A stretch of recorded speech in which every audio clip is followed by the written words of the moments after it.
제8장. 아닥사스다 왕이 왕위에 있을 때 나와 함께 바벨론에서 올라온 족장들과 그들의 계보는 이러하니라. 비느하스 자손 중에서는 게르솜이요, 이다말 자손 중에서는 다니엘이요, 다윗 자손 중에서는 핫두스요, 스가냐 자손 곧 바로스 자손 중에서는 스가랴니, 그와 함께 족보에 기록된 남자가 150명이요, 바한 모압 자손 중에서는 스라히야의 아들 엘여호에네니, 그와 함께 있는 남자가 200명이요, 스가냐 자손 중에서는 야하시엘의 아들이니, 그와 함께 있는 남자가 300명이요, 아딘 자손 중에서는 요나단의 아들 에벳이니, 그와 함께 있는 남자가 50명이요, 엘람 자손 중에서는 아달리아의 아들 여사야니, 그와 함께 있는 남자가 70명이요, 스바디아 자손 중에서는 미가엘의 아들 스바디아니, 그와 함께 있는 남자가 80명이요, 요압 자손 중에서는 여히엘의 아들 오바디아니, 그와 함께 있는 남자가 218명이요, 슬로밋 자손 중에서는 요시바의 아들이니, 그와 함께 있는 남자가 160명이요, 베베 자손 중에서는 베베의 아들 스가리아니, 그와 함께 있는 남자가 28명이요, 아스가 자손 중에서는 학가단의 아들 요하나니니, 그와 함께 있는 남자가 110명이요, 아도니감 자손 중에 나중된 자의 이름은 엘리벨렉과 여우엘과 스마야니, 그와 함께 있는 남자가 60명이요, 비그우의 자손 중에서는 우대와 사부시니, 그와 함께 있는 남자가 70명이었느니라. 내가 무리를 아하와로 흐르는 강가에 모으고 거기서 3일 동안 장막에 머물며 백성과 제사장들을 살핀즉 그 중에 레위 자손이 한 사람도 없는지라. 이에 모든 족장 곧 엘리에셀과 아리엘과 스마야와 엘라당과 야립과 엘라당과 나당과 스가랴와 무술람을 부르고 또 명철한 사람 요아립과 엘라단을 불러 가시비아 지방으로 보내어 그곳 족장 이또에게 나아가게 하고, 이또와 그의 형제 곧 가시비아 지방에 사는 느디님 사람들에게 할 말을 일러주고, 우리 하나님의 성전을 위하여 섬길 자를 데리고 오라 하였더니, 우리 하나님의 선한 손에 도우심을 입고 그들이 이스라엘의 손자 레위의 아들 말리의 자손 중에서 한 명철한 사람을 데려오고, 또 세레비아와 그의 아들들과 형제 18명과 하사비아와 무라리 자손 중 여사야와 그의 형제와 그의 아들들 20명을 데려오고, 다윗과 방백들이 레위 사람들을 섬기라고 준 느디님 사람 중 성전 일꾼은 220명이었는데 그들은 모두 지명받은 이들이었더라. 매일 성경과 함께하는 아름빛 교회 말씀 묵상, 아름빛 바이블 키트 시간입니다. 이번 주 주일은 성찬식이 있었던 주일이었죠. 나를 기념하라고 말씀하신 예수님의 말씀을 마음에 담아 우리를 위해 십자가에서 죽으사 영원한 생명으로 인도해 주신 예수 그리스도를 깊이 있게 묵상하는 하루가 되시기를 축복합니다.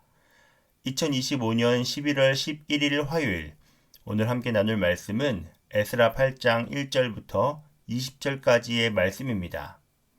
8장부터는 고향으로 돌아가는 귀환자들의 목록이 나옵니다. 우리는 이미 2장에서도 귀환하는 명단을 보았었는데요. 2장과 8장의 두 목록은 매우 유사하지만 순서에는 차이가 있습니다. 그리고 15절에는 중요한 내용이 등장하는데요. 15절의 말씀을 살펴보도록 하겠습니다. 내가 무리를 아하와로 흐르는 강가에 모으고 거기서 3일 동안 장막에 머물며 백성과 제사장들을 살핀즉 그 중에 레위 자손이 한 사람도 없는지라. 중요한 내용, 어떤 내용인지 눈치채었을 텐데요. 바로 그 중에 레위 자손이 한 사람도 없는지라입니다. 에스라는 왜 레위 자손의 수에 주목했을까요? 에스라는 성전 건축보다 먼저 예배를 세울 사람들을 찾았습니다. 에스라는 알았습니다. 성전의 돌보다 더 중요한 것은 예배의 중심, 곧 하나님께 나아가는 사람이라는 것을 말이죠. 하나님께 온전한 예배를 드리기 위한 성전 건축도 매우 중요하지만 형식만 있고 내용이 없으면 안 되겠죠. 예배 공동체를 세우고 하나님께 제사를 드리도록 돕는 자들이 있어야 했습니다. 이들이 바로 레위인들이었습니다. 하나님께서는 약속대로 유대 백성들을 고향으로 귀환하도록 허락하셨습니다. 하지만 진정한 귀환과 회복은 고향 땅으로 돌아오는 것만이 아니죠. 하나님을 떠나 살아갔던 이들에게 하나님을 섬기던 본향에서 온전히 예배드릴 수 있는 환경이 조성되어야 했습니다. 앞서 보았듯이 성전 건축이 제사를 드리는 한 축으로 세워졌다면 성전 안에서 실제적으로 제사를 준비하고 의식을 행하는 이들이 한 축으로 분명히 있어야 했습니다. 오늘 말씀은 우리에게 예배를 세워 나아가는 사람들의 중요성을 보여줍니다. 예배 공동체를 세워 나아갈 때 레위인의 역할은 매우 중요합니다. 하나님께서는 레위인들이 이스라엘 자손을 대신해 회막에서 봉사하게끔 하셨는데요. 민수기 8장 19절의 말씀입니다. 내가 이스라엘 자손 중에서 레위인을 취하여 그들을 아론과 그의 아들들에게 주어 그들로 회막에서 이스라엘 자손을 대신하여 봉사하게 하며 또 이스라엘 자손을 위하여 속죄하게 하였나니 이는 이스라엘 자손이 성소에 가까이 할 때에 그들 중에 재앙이 없게 하려 하였음이니라. 하나님께서는 레위인을 구별하여 정결하게 하고 이들로 하여금 제사를 드릴 수 있도록 세우셨습니다. 이스라엘은 늘 레위인들을 통해 하나님께 제사를 드려왔습니다. 그러나 이 질서를 무너뜨렸던 인물이 있었죠. 누구인가요? 바로 북이스라엘의 여로보암입니다. 이스라엘이 남유다와 북이스라엘로 갈라지고 난 후 북이스라엘을 다스렸던 여로보암은 북이스라엘 주민들이 제사를 드리기 위해 남유다에 있는 예루살렘 성전으로 가자 이러한 결정을 내렸습니다. 열왕기상 12장 27절부터 31절까지의 말씀인데요. 만일 이 백성이 예루살렘에 있는 여호와의 성전에 제사를 드리고자 하여 올라가면 이 백성의 마음이 유다 왕 된 그들의 주 르호보암에게로 돌아가서 나를 죽이고 유다의 왕 르호보암에게로 돌아가리로다 하고 이에 계획하고 두 금송아지를 만들고 무리에게 말하기를 너희가 다시는 예루살렘에 올라갈 것이 없도다. 이스라엘아 이는 너희를 애굽 땅에서 인도하여 올린 너희의 신들이라 하고 하나는 베델에 두고 하나는 단에 둔지라. 이 일이 죄가 되었으니 이는 백성들이 단까지 가서 그 하나에게 경배함이더라. 그가 또 산당들을 짓고 레위 자손 아닌 보통 백성으로 제사장을 삼고 여로보암은 북이스라엘 백성들에게 남유다에게까지 가서 예배할 필요가 없다고 하며 단과 베델에 금송아지 제단을 세우고 레위인이 아닌 보통 백성을 제사장으로 삼았습니다. 그렇게 여로보암으로부터 시작한 예배의 무너짐은 결국 북이스라엘 백성들로 하여금 하나님을 떠나가게 하는 큰 죄로 이어지게 됩니다. 하나님께서는 레위인들에게 특별한 능력이나 권위를 주신 것은 아닙니다. 다만 레위인들을 구별하셔서 하나님께 온전히 예배드릴 수 있도록 백성들이 하나님 앞에 나아가도록 섬기라고 한 것이죠. 이 질서는 권위의 차별이 아니라 하나님을 향한 질서의 표현입니다. 오늘날에도 목회자에게는 예배를 인도하고 질서를 세울 책임을 주셨고 우리 성도들에게는 예배를 함께 세우고 하나님께 나아갈 책임을 주셨습니다. 다시 말씀으로 돌아가면 에스라는 모든 족장들을 불러 우리 하나님의 성전을 위하여 섬길 자를 데리고 오라고 명합니다. 그리고 18절부터 20절까지의 말씀은 이렇게 기록합니다.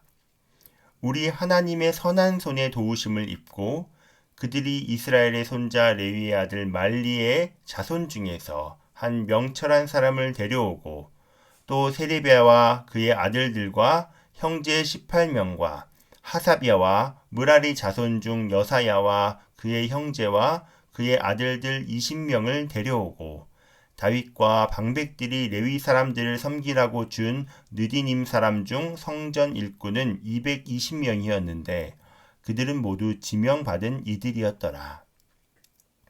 하나님의 선한 손의 도우심으로 귀한 자들에게 성전 일꾼들은 누군가에 의한 강요가 아닌 자원하는 마음으로 합류하게 됩니다.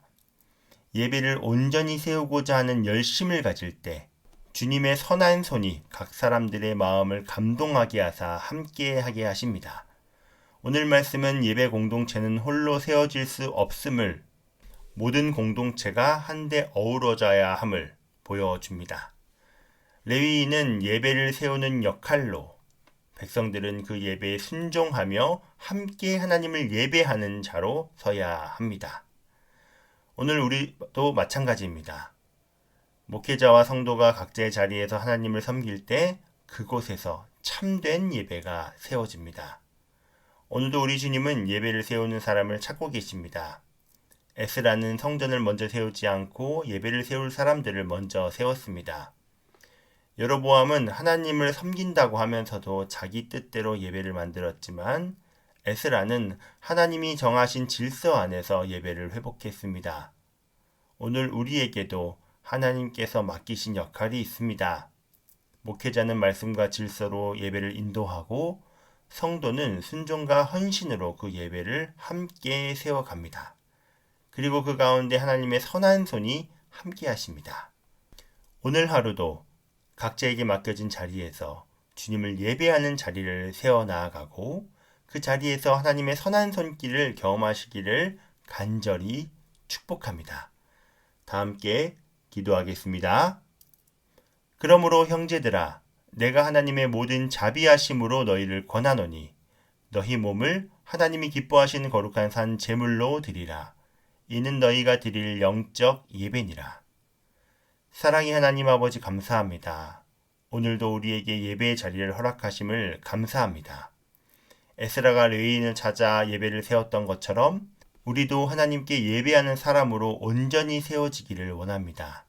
형식이 아닌 마음으로, 습관이 아닌 감동으로 주님을 향한 참된 예배자가 되게 하여 주시옵소서. 담임 목사님과 교육자들에게는 말씀과 질서를 세울 은혜를 주시고 성도님들에게는 순종과 헌신의 마음을 더하여 주시옵소서. 우리의 자리마다 예배가 세워지고 그 예배 가운데 주의 선한 손이 함께 하심을 경험하게 하여 주시옵소서. 오늘 하루도 우리를 예배자로 부르신 예수 그리스도 이름으로 기도합니다. 아멘.